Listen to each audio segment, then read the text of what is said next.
Hi everyone, my name is Brooke Stroll and I will be going through my brochure today about Michael Morpurgo, a British author. So here's the beginning of my brochure. As you can see, it's a picture of him with one of his books titled Poppy Fields with tons of poppies surrounding him and in a red coat. So it looks like maybe at a book review or something. So a little bit about him. He was born in 1943 on October 5th in Hertfordshire. During his birth, his father was at war and deployed, and his mother fell in love with another man.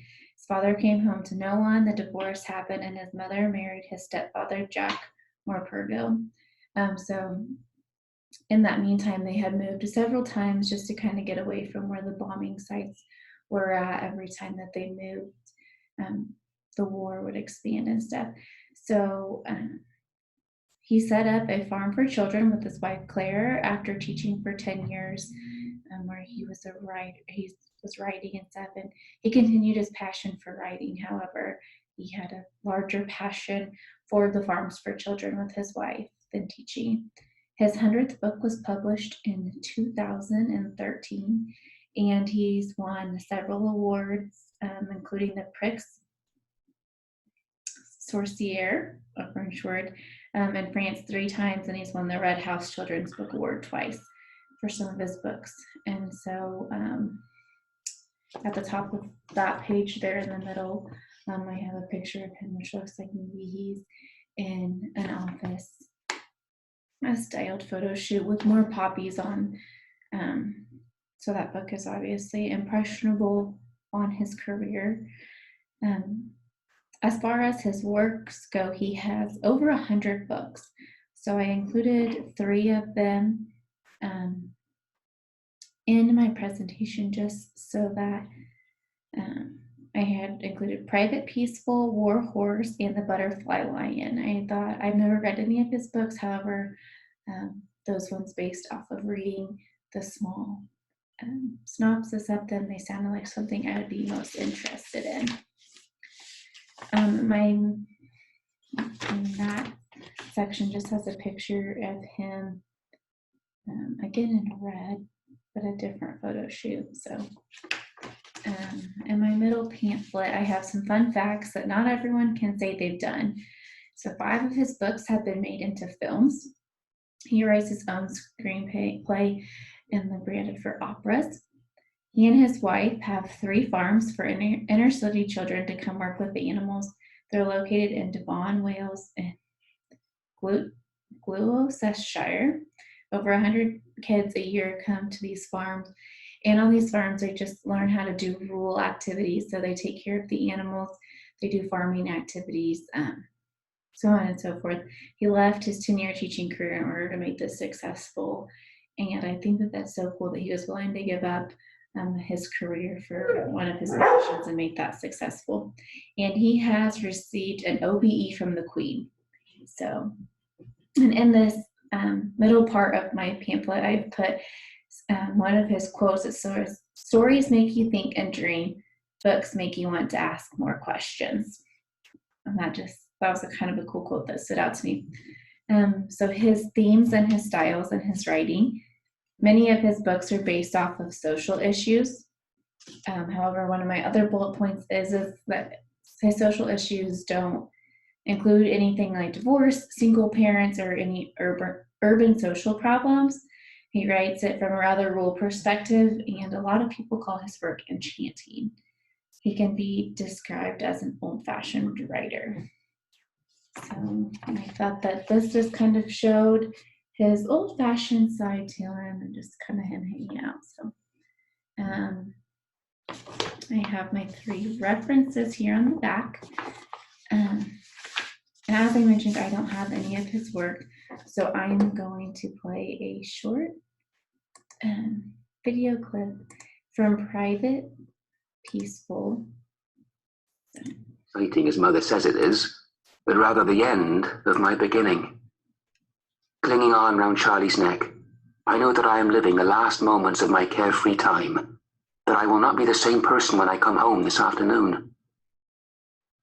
I open my eyes and see a dead crow hanging from the fence, his beak open. Was he shot? Shot in mid-scream as he began to sing, his raucous tune scarcely begun? He sways, his feathers still catching the wind even in death, his family and friends cawing in their grief and anger from the high elm trees above us. I'm not sorry for him. It could be him that drove away my robin and emptied her nest of her eggs. My eggs. 5 of them there have been, live and warm under my fingers. I remember I took them out one by one and laid them in the palm of my hand. I wanted them for my tin, to blow them like Charlie did and lay them in cotton wool with my blackbird's eggs and my pigeon's eggs. I would have taken them, but something made me draw back, made me hesitate. The robin was watching me from father's rosebush, her black and beady eyes unblinking, begging me. Father was in that bird's eyes, under the rosebush, deep down, buried in the damp and wormy earth, were all his precious things.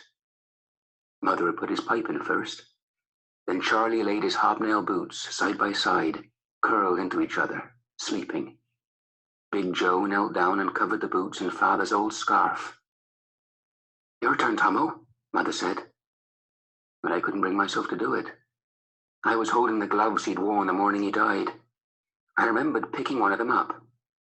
I knew what they did not know, what I could never tell them. Mother helped me to do it in the end, so that father's gloves lay there on top of his scarf, palms uppermost, thumbs touching. I felt those hands willing me not to do it, willing me to think again, not to take the eggs, not to take what was not mine. So I didn't do it.